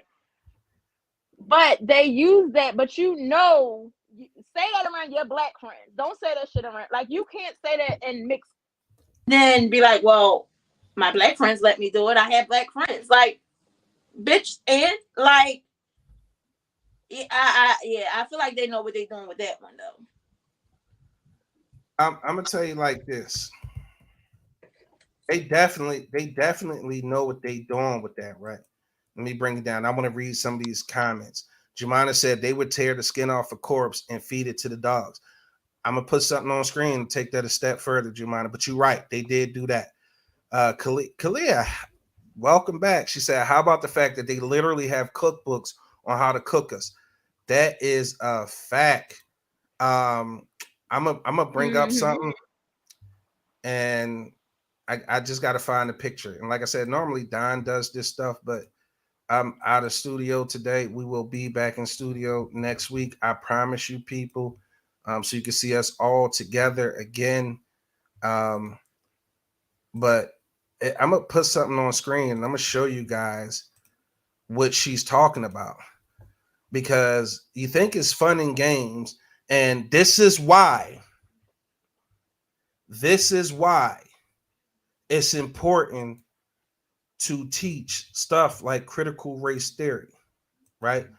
A lot of these people who are against critical race theory don't want their kids to look at their grandparents and great grandparents differently, because everybody is in love with that American dream story about our parents were immigrants and they came over and they buckled up by their bootstraps and they worked hard and look at them, they made something of us. Not the bootstraps. Bullshit. Not the bootstraps. Bullshit. This is, let me get through these comments and then I'm gonna show it. Because she said, how about the fact that they literally have a cookbook on how to cook us? Facts. They tried to kill a Haitian guy on a hunting trip, all whites, and called it an accident. Shot in the back. I call bullshit. Preach. You're speaking facts. Thanks, Tiff. Tiff also said they better never say that to me. I will give them an education. You better give them. And listen, Kalia also said, I agree. They know exactly what they doing. They do. And let me say this. I'm going to say it again. I don't want you guys fucking up the bag at work, okay? Don't do anything that's going to jeopardize your livelihood or the livelihood for your kids, right? It's important that no, all you got to do is call HR. Call HR in hostile work environment. You'll even get a settlement or something out of it. Play it the smart way. That's how you do it. Don't put hands and feet on nobody. Listen, I'm going to tell you like this. Before you have any type of open conversation with any of them, because they think you stupid and they're going to try to trick you, record that shit and let them know you're recording. Because if you let them know you're recording, they won't say the dumb shit that they about to say. Okay? If they say they don't want to be recorded, I don't want to have the conversation. Like Bianca said, call HR, write a letter, keep track of everything, because they'll always try to trick you into being the angry black woman or the angry black man. And that's how they trick us out of position, because the people in power, they also tend to be white and have that same conditioning. Half the time, and not only that, they will tell on your shit ass. is on tape. Okay. They will definitely tell on you. So listen, at work, I am a snitch. Yes. Rachel said, and she did per CC. Yes, I'm that person. I will follow. Yes, I will file a complaint and follow up quick, because they would definitely do it to us. Now check it out. I'm gonna go back to Jemina said facts. It's still being taught. It's a learned behavior. But Kalia said, they literally have cookbooks on how to cook us. Check this out. The Delectable Negro, Human Consumption, and Homoeroticism within U.S. slave culture. These motherfuckers, this, because when I first saw this shit, right, it made me sick to my stomach. But it further enforced something for me, right? How motherfucking, and I mean, it's not bad meaning bad, but bad meaning good. How bad are we as a motherfucking people that they felt the need to be cannibalistic? These motherfuckers, after hangings and lynchings and killing us, they would cut pieces off of us. For men, you know what piece they went for first.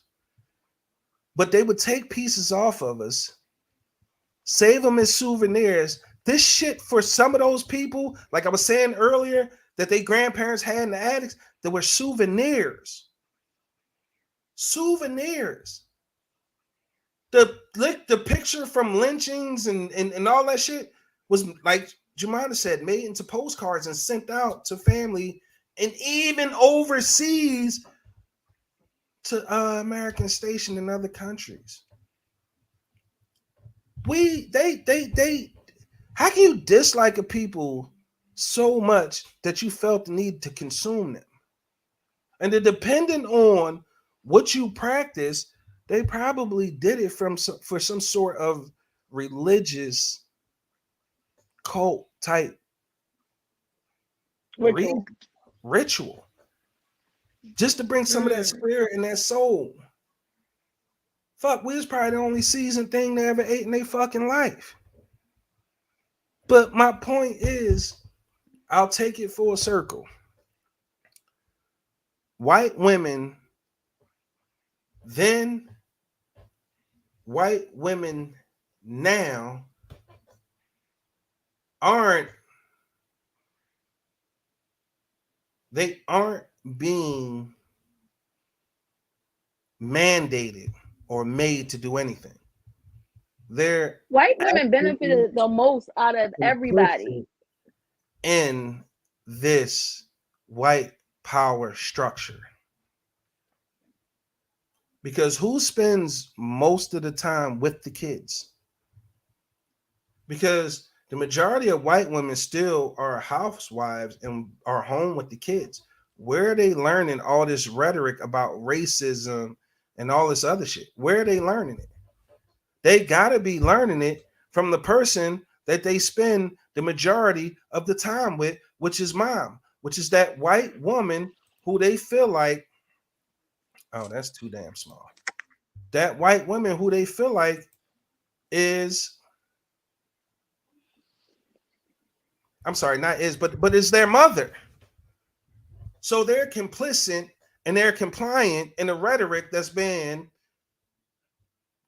coming from the top, from dad, from grandpa, because most of the white men are out working and doing whatever.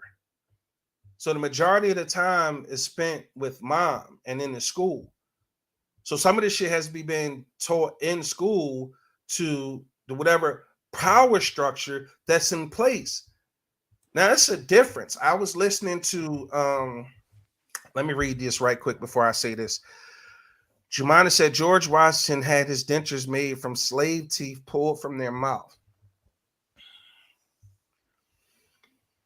so it wasn't made of wood like they said in the history books. Right. Kalia said that goes to show you how powerful they knew we really were.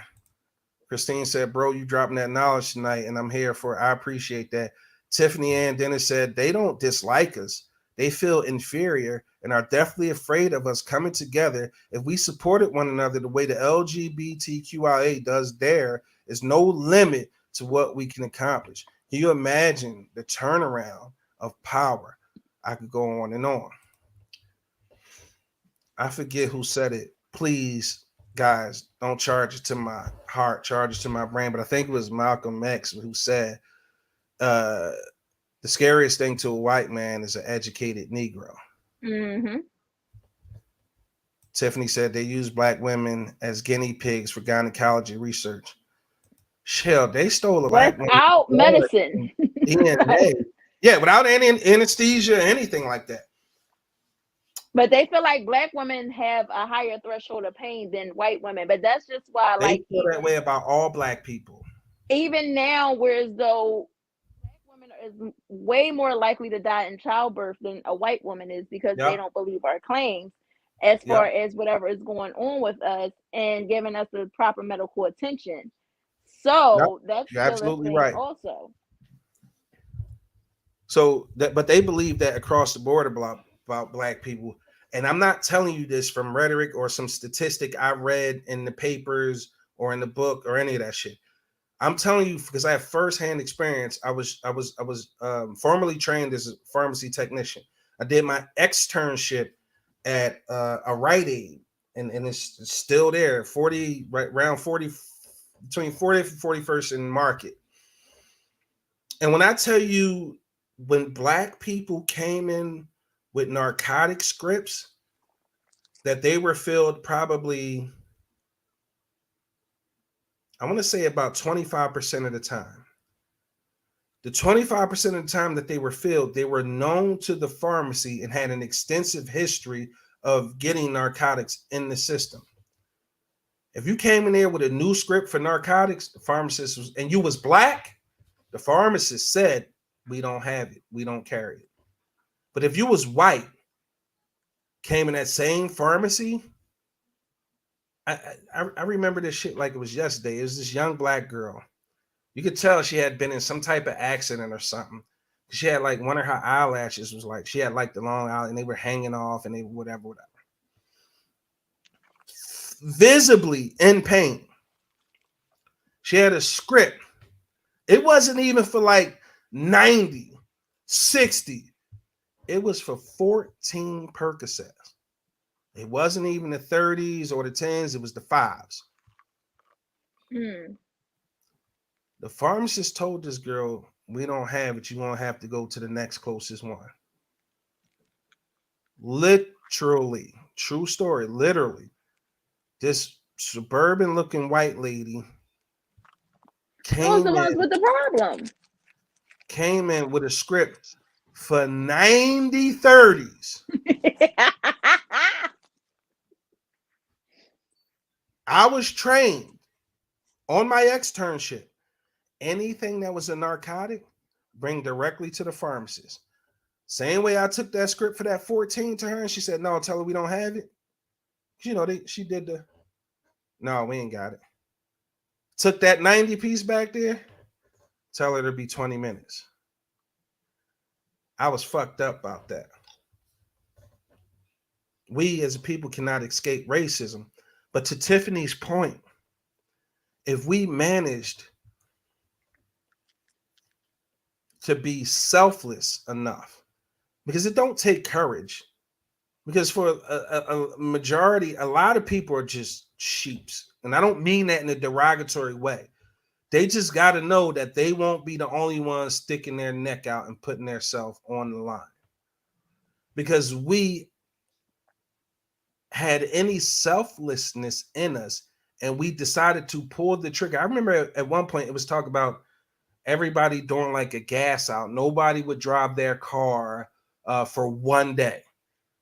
I forget what time period it was, but if some of you guys remember out there, it was like 2 years ago. Right. I remember. And yeah, you remember, and it was like nobody drove their car, nobody went to work. It was just, we not doing any of that. This is how we going to help gas or whatever the cause was at the time. Every person on social media who posted or reposted that shit was like, shit.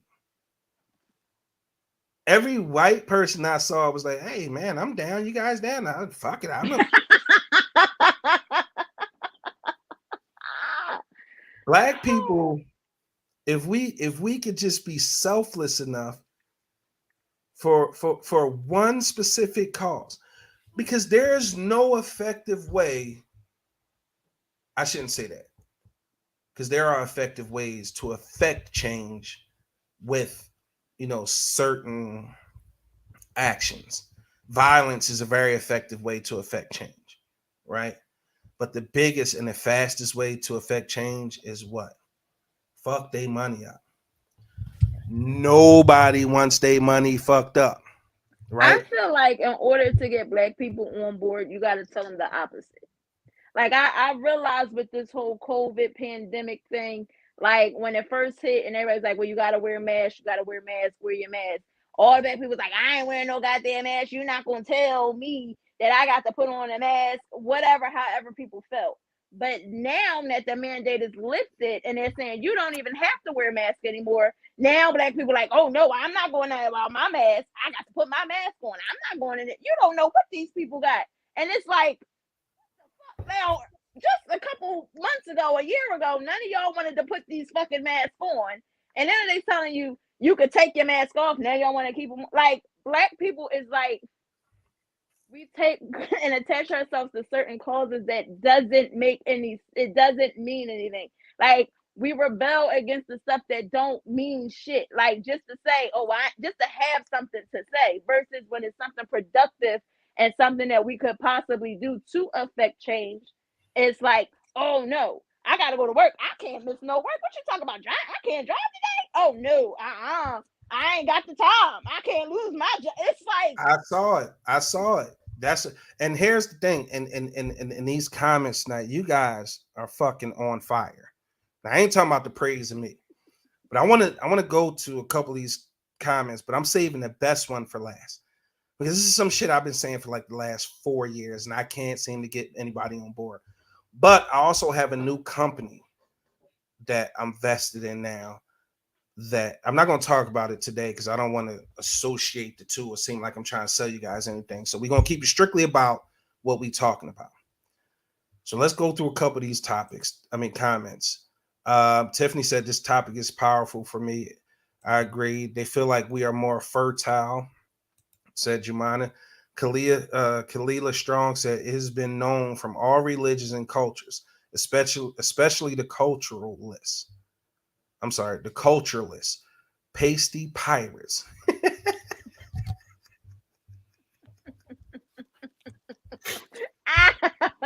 that's a good one. That shit got good. I'm gonna double back and read that again. It's been known from all religions and cultures, especially the culturalist pasty pirates, to gather or gain power of the powerful is to consume it, in reference to them eating black people.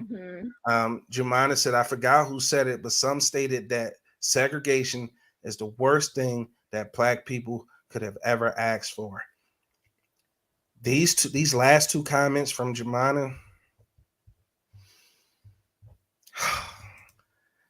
she said the black dollar is the most powerful dollar in the U.S. I've got on this soapbox on this show and said so many times.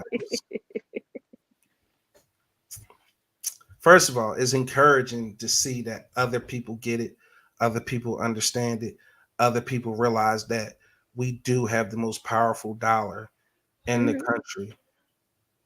It's also refreshing that other people realize that our money doesn't stay in our community long enough to be effective because we are integrated. And for some reason, our people think if white people made it, if white people consider it luxury, then it's better than anything that we could do. Yes. I'm tired of the whole Oscars thing. Shit happened. Get over it. Them white people going to feel the same way about you that they felt pre-slap. Okay? The best way, the only way to affect change. I get so tired of us killing each other and beating each other up on this. Because what I'm about to say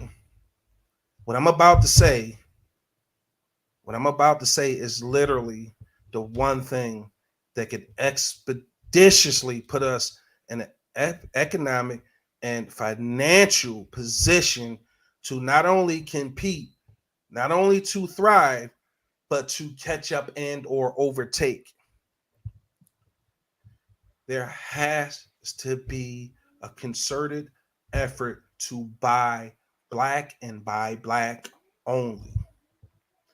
Don't give me that shit that there is no black this. Create it.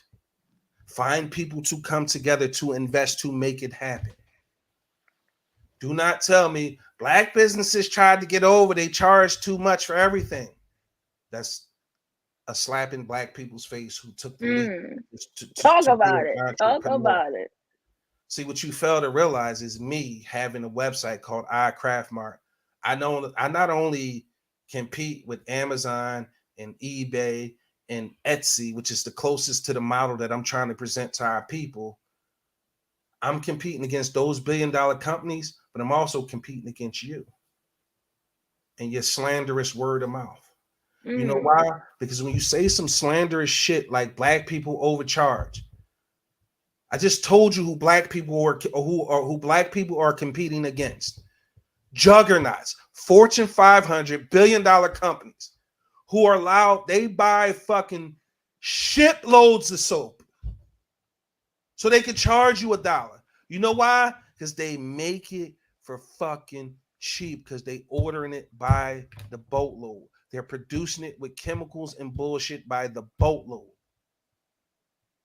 Here it is. I can only buy my shit retail. I can't afford to buy from a wholesaler. So when I'm buying a shit and I'm putting sweat equity into making the shit. And 9 times out of 10, I'm not charging you what it's worth. It's a slap in the face for you to tell me I'm overcharging, because now you're dictating to me what my time is worth. Now you're counting my money and you counting my pockets. Now you depriving me of an opportunity to take care of my kids, but you're not going to let nobody fuck with yours. You're not going to let nobody. No, but let's not even get that fucked up. My thing is, in the way that I do it, because when I was doing hair and all of that, and family discount and all of that, first of all, let's be for real. If you worked a 40-hour week, your boss told you he only gonna pay you for 20, how you gonna feel? You're gonna act the fuck up. You're gonna act the fuck up. You're not gonna undercut me and my prices, because when you go to the girl down the block, you're not even gonna ask her for a discount. So don't even fix your face to ask me for any type of because baby, the answer is always going to be no, and that's just that. When you guys make those statements and you devalue these black men and women and even kids, both my daughters have businesses, Maywa Cosmetics, Low Exclusive Bakery. When you see Cameron make it to television and the news and these blogs and what, that ain't no mistake. That's by design, because what I've taught her was to work hard. Now, the people that I'm so appreciative is black women. You guys can be the harshest critics, but you also can make a break of movement. You guys dictate what's successful and what's not. You know why? Because we're going to follow what you think is cool, because we're going to do any and everything to attract you. Now, with that being said, it's not all black people. I received that. It's not all black people that use that negative rhetoric. What I'm going to implore you guys to do, first of all, shout out to Katrina. When I say that's my little sister, Shishrina, she support everything and anything without question. She supports it blindly because it's her big bro, and I love her for that. My sister, Christine Reynolds, supports everything blindly. We pop off because that's my real life. We talk shit to each other. We have fun. But she supported me when I was homeless. You let me come sleep on her floor in her living room. She supported every business venture, no matter how crazy it may sound. She's like, all right, big bro, if that's what you want to do, we rocking out. Shout out to Nene. And I'm talking about these people because they listening on the show right now. This doesn't mean if you listening to the audio the next day or you listening to the audio that I'm forgetting about you. I'm just saying these are the people who are live. Jemana, Nene, these Kalila, these women that I've been blessed with to support my businesses, my daughter businesses, they do so not because they initially did it because they believed in me. I sold them on the idea of what I was doing, right? But then the product delivered on the promise, which means they came back. So I'm only asking that if you have a negative experience with a black-owned business, change your rhetoric. Don't be so quick to run to social media and say, oh, they too high, they trying to get the fuck over this, that, nothing. I can go to the Chinese and get the bundle for $20. Why they charging? Blah, blah, blah. Don't do that. Because true black entrepreneurs work extremely hard. A lot of them, the majority of them, still work a 9 to 5. So they not only go work and punch in for somebody else, they come home and bust their ass to take care of their children, to feed them, to clothe them, bathe them if they their age, and take care of the house, to clean it. And then they stay up longer to try to make soap or lotion or hair products, skin products, sewing hijabs together, whatever it is that they're doing, they're taking the time to do that. So it's disrespectful when you tell them they charging too much because the Chinese people got the shit for cheaper. Let me tell you something about the Chinese. Let me tell you something about the Chinese people, the Jewish people, the Asian people, Indian people, and white people have that we don't have. They have access to what they call capital. They can walk into any bank and get money to buy wholesale so that they could be a little bit less and be competitive. Because guess what? They're still competing with the bigger box stores. But they have access to banks and capital. Wells Fargo is going through something right now because they've denied more historically at record numbers. They denied black people loans. So before you fix your lips to say how bad a black business is or how expensive a black business is, think about this. Think about this. There are other black people doing the exact same thing. What I value my stuff at, Bianca may value her stuff a little bit cheaper or a little bit more. You have the right to spend your money wherever you want to spend your money.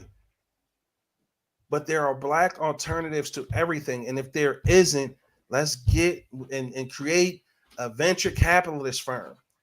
Shit sound fancy, sound expensive to do. But if everybody listening to this podcast right now dropped $100 a month to invest in one company we all believed in, we got a venture capitalist company. That one idea could be Instagram, it could be Google, it could be Facebook, it could be the metaverse, it could be a crypto coin, it could be anything. It's no different than investing in the stock market. We take that money that we collect monthly after a year, we all got the financials, we looking at it, we saying, what companies can we invest in?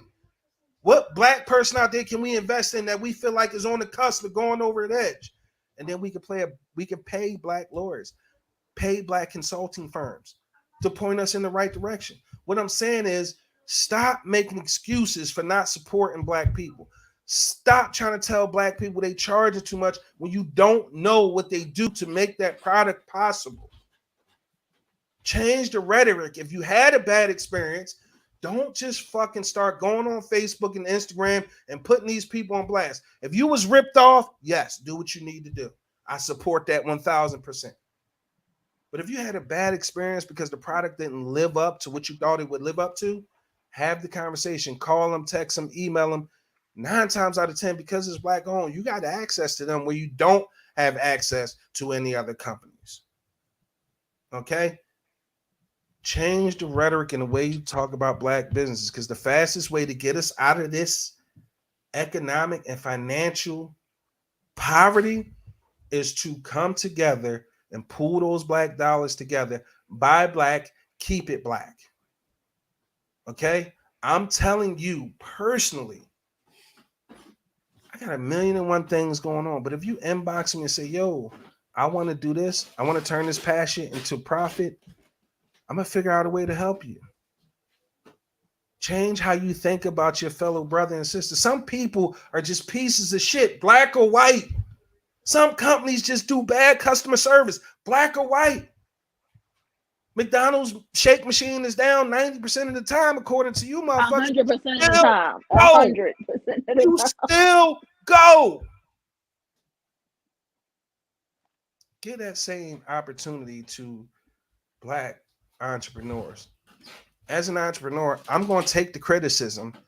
If you had a bad experience with me, I'm going to do everything I can to fix it, including giving you your money back, letting you try something else, giving you something for free. I'm going to do all of that.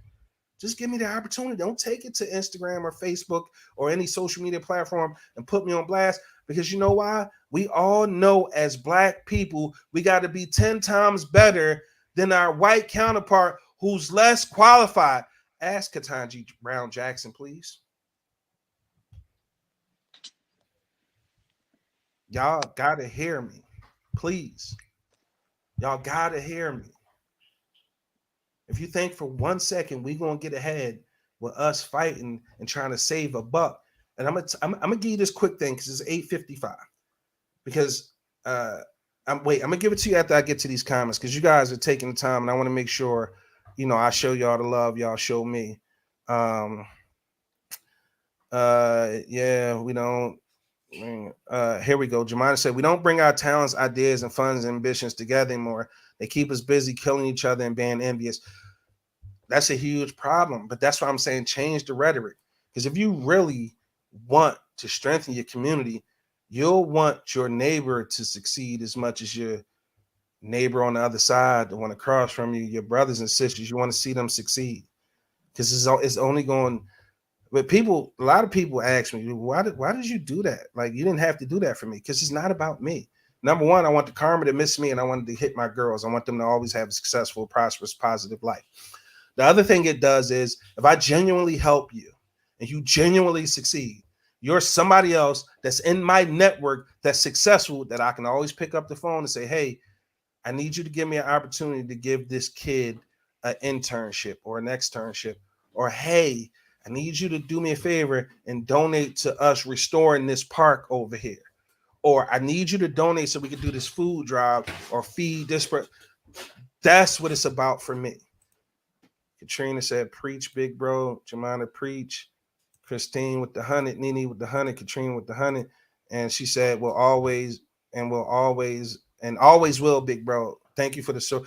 Katrina, you got to call me, because you have a company that I need to put you on the show and, talk about your company, because I'm proud of you for taking that leap. Christine said, I'll do it all over again. I love you. I love you too.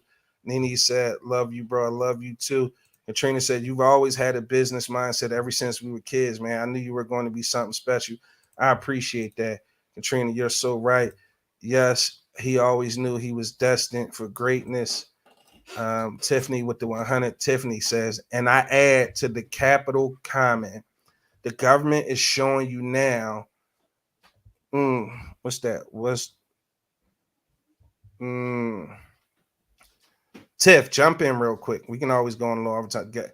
And to add to the capital comment, the government's always showing you now by what's going on today. The president just spent $100 billion for the Ukrainians he bought here to open businesses and purchase homes. I'm flabbergasted.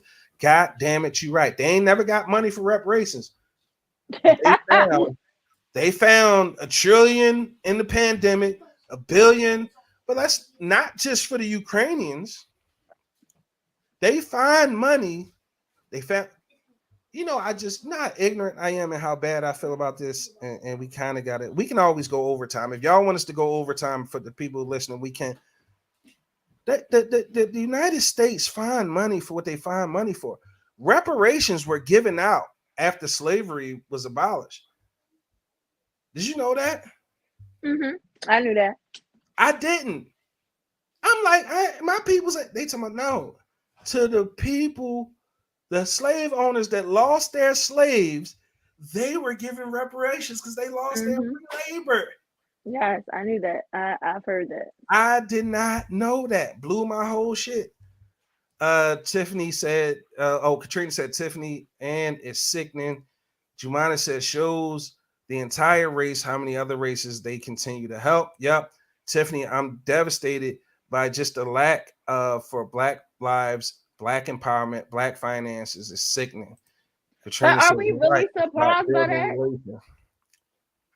It's been like that since the beginning of time. It's always been that we find a way to thrive and the government finds a way to infiltrate and shut us down. No, not they blow our shit up. Right, but that's literally. I mean, right, literally. That's true too. And we're gonna talk about that because Jemina made a point earlier about integration. She forgot who said it, but integration was the worst thing that happened to Black people. And that's fascinating to talk about. I just said that the other day. Fascinating to talk about. And we will talk about that. And we should make that an open forum. Nene said, not just regular business, also like health as well. Just my orthodontist and general dentist to a Black-owned facility. And I'm happy I did. To me, it feels good to walk in dentist and seeing everyone employed as Black. Yes. It's not just about, I'm talking about across the board. But Katrina, see, the thing I heard is, about that. I'm like a fan of Umar Johnson. I watch like his interviews and things like that. And one thing that he said made sense. Like different communities, they raise their kids up to be certain things. So then that way, when they go into their community, they don't have to go. Well, they don't have to go outside their community for certain services like plumbers or electricians or dentists, doctors, whatever. Like, but with Black people, we don't have that type of structure to say, okay, well, had a son, so now my son is going to be a doctor, or I have a daughter, she's going to be and then we don't come together to where as though we're able to keep the black dollar in our community.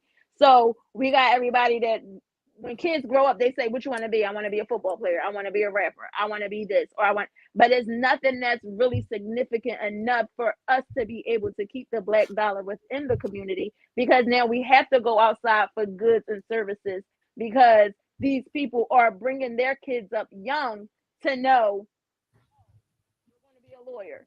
You're going to make sure you're going to be a lawyer, and whatever, if it was somebody Jewish, whatever somebody Jewish come in, take, like, that's how they take care of their own, and they're recycling their money before it even leaves their community. Yep, I agree 1000%. And take a look at Jemima said, look at our schools. It's by design not to. The government made sure it wasn't. They don't even trade. You hit the nail on the head, B. Monroe. We can speak all day about the generational structure. Tiffany Ann said that. We could talk all day about this, and I'm glad we opened this discussion. And I feel like we need to carry this conversation over some more, right? But it's that time. It's 9:00. We got to end the show so that we keep it 2 hours. If you guys want to keep going, we can. But I believe we should set something up so that we can have an open forum and we all can have the conversation and not just talk. Take something away from it, right?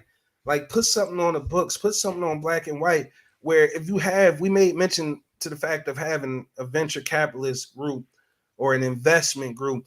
I'm sure we all seen that Facebook story. It was like 10 friends all put up $100 or $200 or whatever it was. They put up a month, $50. I don't care what it was, but they bought their first investment property together, right? I don't know where they are now, but could you imagine if, we could pull those type of resources and talent together? And it doesn't have to be, here's the thing. I don't care who's heading it up. I don't care who's in charge. Let's just do it. Let's just do it. Like Nike, just do it. It's that time of the night. It's just us two, so I'm gonna give you an opportunity. You want to end the show? I'm rocking if you rolling. All right, so this is what we're gonna do. I'm going to end it here, and then we're gonna take it the live over to Facebook, and I'm gonna bring you in, and then for the people who want to join, I'll open it up. I'll put the link in the chat, and it'll just be an open forum. We could just bust it up and see if we could take away, because the point of this would be to have some takeaways, some tangible takeaways, and not just have rhetoric about being upset or what we can do. But let's do some tangible things so that we can get the stuff written on paper and start circulating that shit as a meme. Okay, we could do that. Critical thinking moment. That's what you want. That's what I want. Like let's put it together. Let's do that. Tiffany said, "Great show as always. Y'all keep me enlightened. Thanks everyone. I learned a lot from y'all. We ain't get to none of the topics. Nothing. You just went off like the TikTok video, 4-day transgender. What happened to COVID? Casual sex, open season, America. We ain't get to none of that, which tells me it was a good discussion. It was very engaging, and we talked about what the people wanted to hear. So I'm gonna give you a minute or two to give some final thoughts. It could be about whatever. It could be about what we talked about. It could be about your day. It could be about anything, but it's just something I like people to do to get it archived. And you have the floor. Give it to me. You always do this to me. Oh my God. So I'm all about empowerment, especially women, Black women. I'm such a ride or die for us. All I'm gonna say is, again, like I said the last show, just remember you are enough. You are beautiful, and stay enlightened, stay woke. Mwah. Love you guys. All right, I'm gonna take you down. Stick around. My final thought is this. it's I get so passionate about this, but I don't want to say that because it's going to lead me on a tangent, and I'm gonna save it for the live we get ready to come on Facebook. But what I really want to say is how appreciative I am for the people who consistently believe in me, who always give me the benefit of the doubt, who always show me love, who always give me blind support no matter what. I just gotta say, like, you guys allow me to continue to dream. You inspire me to continue and to keep going by believing in me consistently. When I tell you guys to buy black, it's just not something for me because I'm a black owned business. For me, it's more than that. It's I really want a better community for my kids. I'm sure you guys got kids, and as a parent, we always want what's best for our kids. But wanting it and doing something in practice actively to make that happen has to be a priority. We love our kids. Y'all know I love my kids. If you want the future to be different, the time is now. That's all I'm gonna say. It's the Big Exclusive Podcast, Angry OG, comedian Top Flight. I'm Big Exclusive. Special shout out and thank you to Bianca Monroe. You guys will be seeing more of her on the podcast. Fingers crossed, hopefully. But we talk to you guys on the next episode. See ya.